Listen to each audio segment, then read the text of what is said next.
कुल के नाते मेरा महावीर से कोई संबंध नहीं है, जाति की दृष्टि से मेरा महावीर से कोई संबंध नहीं है, लेकिन महावीर की निर्भयता, महावीर की सहनशीलता, महावीर की ध्यान निष्ठा, महावीर की प्रबल समाधि, ये सब हमें महावीर के प्रति हमें आकर्षित करते हैं। व्यक्ति से हमें क्या मोह, व्यक्ति से हमें क्या लेना देना। अतीत में कोई व्यक्ति अगर हो गया तो हमें उससे भला कैसा मोह, हमने उसको देखा नहीं, जाना नहीं, इतिहास की तारीखों का वह एक हस्ताक्षर बन गया। प्रत्यक्ष रूप से उसने हमारा जीवन भी नहीं बनाया, लेकिन आदर इसलिए है, इज्जत इसलिए है क्योंकि उनका जीवन हमें नसीहत देता है, उनका जीवन हमें कुछ आगे बढ़ने की प्रेरणा देता है, उनका जीवन हमारे लिए किसी मील के पत्थर का काम करता है, उनका जीवन हमारे लिए प्राची में उगने वाले सूरज का काम करता है। तो जब महापुरुषों से प्रेम करते हैं, मोहब्बत करते हैं, तो धन्य भाग हो जाते हैं उनके जीवन को याद करके, उनकी तपस्या को याद करके, उनके त्याग को याद करके, उनकी प्रबल सहनशीलता को याद करके। और तब अपने आप ही मन कहने लगता है कि क्या कहूं कि मैं क्या हुआ आज, कृतकृत्य कहूं चिर धन्य कहूं। जब तुम आए मम हृदय राज, तब निज को क्यों न अनन्य कहूं।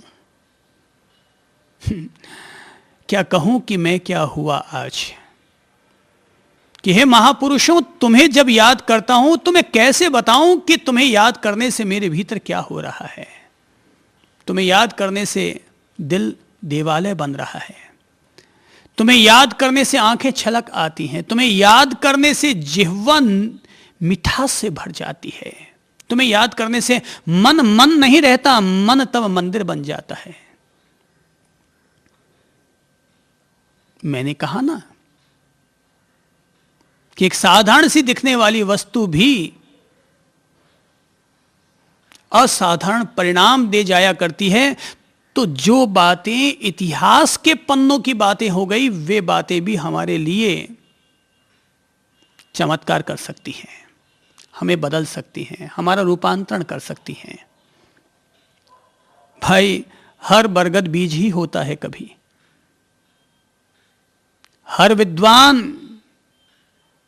तुतलाती भाषा बोलने वाला बच्चा ही होता है कभी।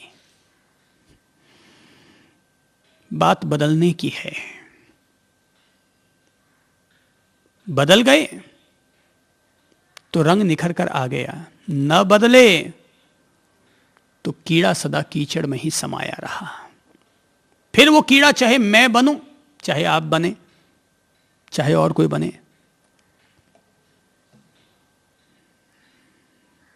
जो धंस गया सो कीड़ा बन गया, जो बाहर निकल आया वो कमल हो गया।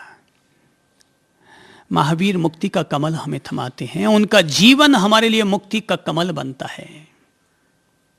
तो महावीर हुए, महावीर की परंपरा में महावीर से पहले पार्श्वनाथ हुए,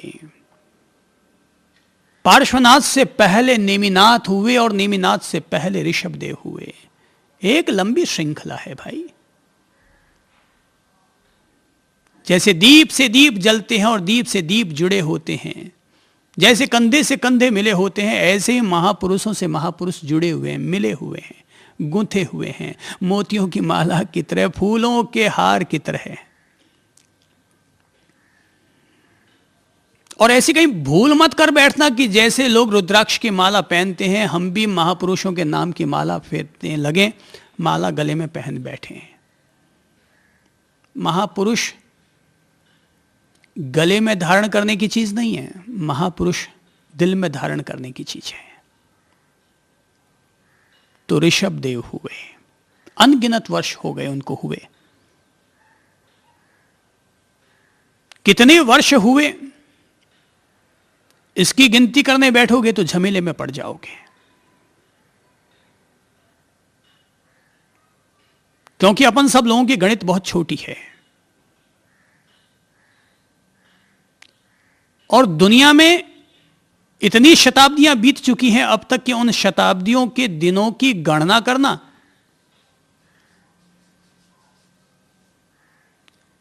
उखली में सिर पीटने की तरह है।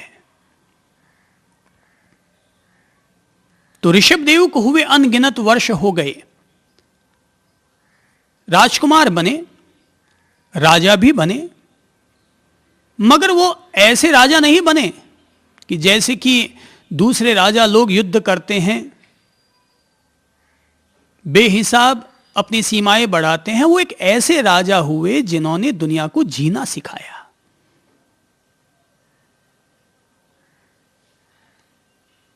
जरूरी नहीं है कि व्यक्ति महात्मा ही बने, संत ही बने, व्यक्ति राजा होकर भी दुनिया का कल्याण कर सकता है।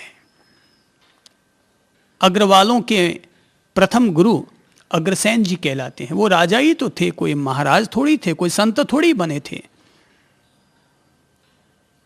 जैसा कि दुनिया में जिनको महापुरुष कहा जाता उस तरह के महापुरुष थोड़ी बने, लेकिन फिर भी महापुरुष हो गए। तो अग्रसेन जी राजा थे, मगर फिर भी उन्होंने समाज को संगठित किया, लोगों को अहिंसात्मक तरीके से जीना सिखाया,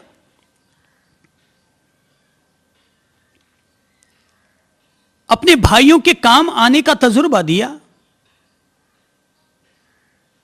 तो आज भी अग्रवाल बंधु सारे देश और सारे संसार में छाए हुए हैं और उनके प्रवर्तक कोई महावीर बुद्ध रामकृष्ण नहीं हुए, उनके प्रवर्तक, अग्रवालों के प्रवर्तक अग्रसेन महाराज हुए, एक राजा हुए।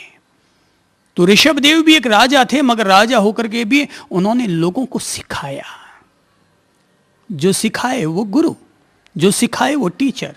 मैं भी एक टीचर, ऋषभदेव भी एक टीचर, नानक भी एक टीचर।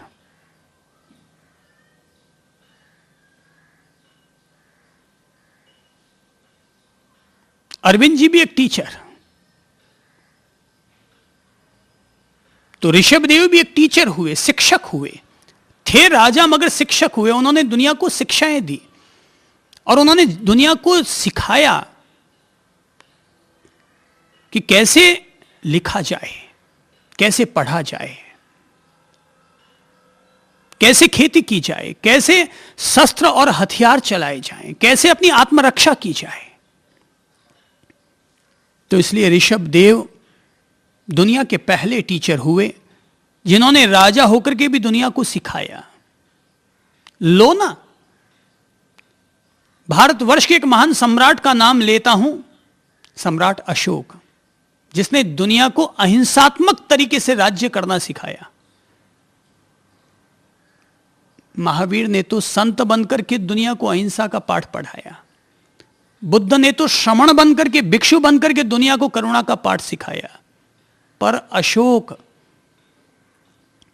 उसने तो राजा बनकर के लोगों को अहिंसात्मक तरीके से राज्य संचालन करना सिखाया।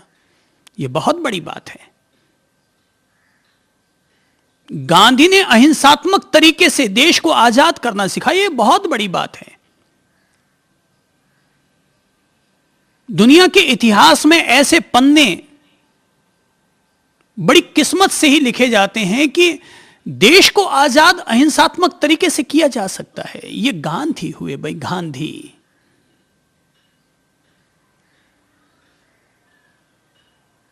वारे गांधी क्या चली है तेरे नाम की आंधी, कल तक फिरते थे लंगोट में, आज बैठे हो 500 के नोट में। गजब है ये। अहिंसा और अपरिग्रह को अपने जीवन के साथ जोड़ लिया।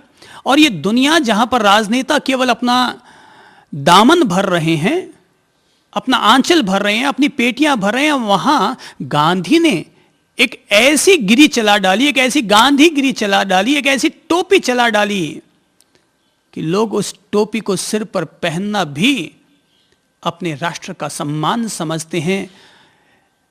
विपक्ष वाले लोग उसको गांधी टोपी कहकर के उपहास भले ही उड़ा दें, लेकिन जो आदमी अपने सिर पर गांधी टोपी पहन रहा है वो उसको राष्ट्र का सम्मान समझता है। तो किसी भी राष्ट्र के लिए और किसी भी व्यक्ति के लिए इससे बड़ा सम्मान क्या होगा कि उसकी बनाई हुई टोपी को लोग सिर पर धारण करते हैं और उसको राष्ट्र का सम्मान समझते हैं। यह महापुरुषों का जीवन है।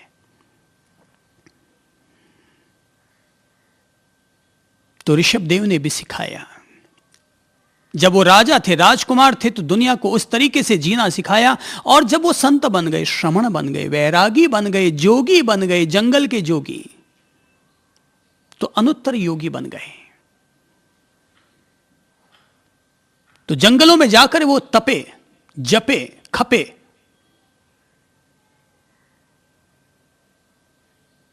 और ऐसे तपे कि न केवल वे स्वयं श्रमण और भिक्षु बन गए, वरन उन्होंने अपने 98 पुत्रों को भी उसी सन्यास का मार्ग दे डाला। और तो और, जब उनके 2 पुत्र भरत और बाहुबली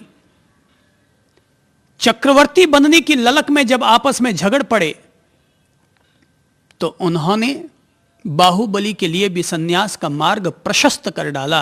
और बाहुबली ने तब अपने बड़े भाई को युद्ध में पराजित करने की बजाय अपनी उठी हुई मुट्ठी से अपने सिर के बालों का लुंचन कर लेना बेहतर समझा, और बाहुबली एक भिक्षु बन गए, मुनि बन गए।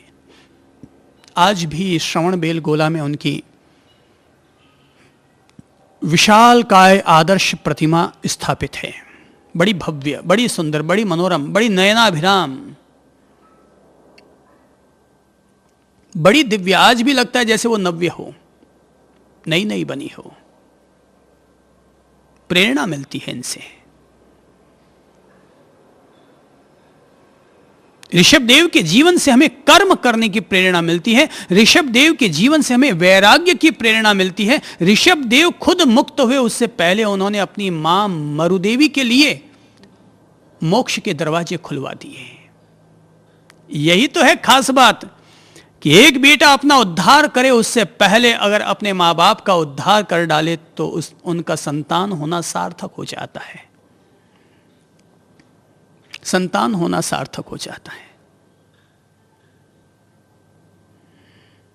संतान का जन्म इसीलिए होता है ताकि माता पिता की गति सद्गति बन सके।